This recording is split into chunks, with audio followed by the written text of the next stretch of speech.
5 numbers that I believe every retiree should know before they retire. Not when they retire, not after they retire, but if you're 5 to 10 years until retirement, these 5 numbers you should know the answers to. Number 1, how much will you actually spend in retirement?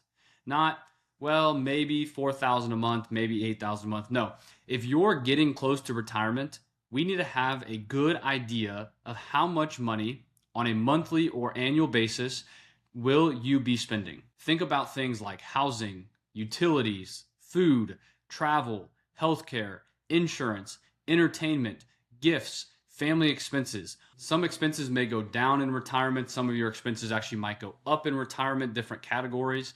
But really the first number that you need to understand before you plan to retire is how much are you going to spend. Without knowing this number, everything else is simply just a guess. The second number you need to know is your guaranteed income.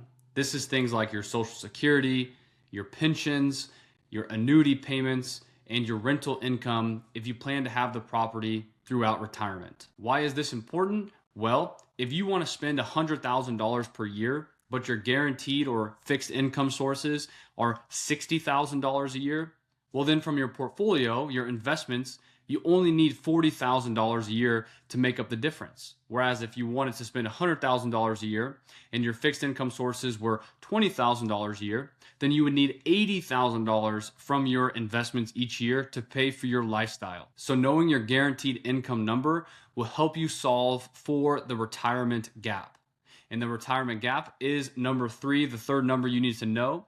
And that is simply how much you want to spend, what is your guaranteed income, subtract the 2, what is the difference? That is the gap that your investments, your portfolio, the money you've been saving throughout your working career in your 401k, IRA, your taxable brokerage account, that retirement gap, that number is how much your investments need to provide to help you meet the goal that you want when it comes to your spending. This retirement gap number is very important because it helps you understand, are your savings sufficient enough to retire? If you've saved up $1 million, but your retirement gap is $100,000 a year, well, essentially you have 10 years of spending out of that portfolio before it runs dry. So maybe your savings aren't sufficient yet. Maybe you aren't ready to retire. Maybe you can't retire with that spending amount. You're gonna have to lower your spending. So understanding your retirement gap, the difference between how much you want to spend and how much your guaranteed income is, will help you understand if your investments or your savings are sufficient. And the lower that number is, the smaller the retirement gap, the smaller your investments are going to need to be to sustain you through your retirement. Someone who needs $20,000 a year from their portfolio is going to need a smaller savings amount than someone who wants $100,000 a year out of their investment portfolio. The fourth number that you need to know is your withdrawal rate. You might have heard of the famous 4% rule, which says you can withdraw 4% out of your portfolio and you can never run out of money for 30 years. But on a year-to-year basis, what is your withdrawal rate? It's okay that some years you might withdraw 5, 6, 7% out of your portfolio. If in other years you're withdrawing 2 or 3%, but on a year-to-year basis, can you map it out and see how much are you withdrawing out of your portfolio? The easy way to calculate this is if you have $1 million portfolio and you withdraw $34,000 a year, you take 34,000 divided by 1 million, that is 3.4% withdrawal rate on your portfolio in that year. If you're at a 1 or 2% withdrawal rate and that's consistent throughout your retirement, you might be underspending in retirement. If you have a consistent 6, 7, 8% withdrawal rate throughout retirement, you might have the potential to run out of money early.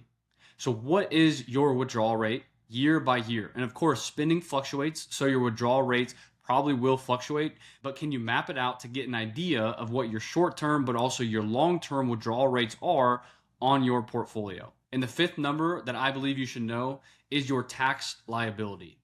Maybe you've saved your entire life in your traditional 401k.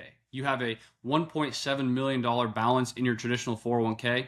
Well, unfortunately, that $1.7 million is not all yours. Uncle Sam is going to get his piece at some point.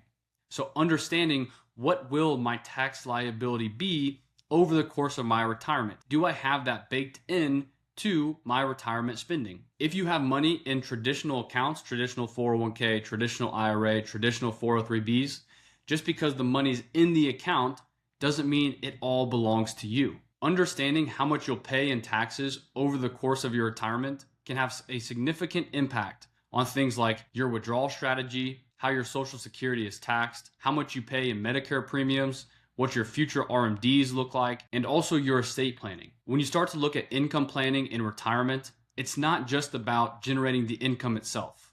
It's also looking at how can you do that in a tax efficient way to keep the most of your money that you've worked hard for as possible. So as you approach retirement, notice how I didn't say when you do retire or after you retire, but as you are approaching retirement, 5 to 10 years away, these are the numbers that you need to start thinking about because they can help you gain clarity and confidence on the big question. Can I afford to retire? The people who retire with confidence aren't usually the ones with the biggest portfolios.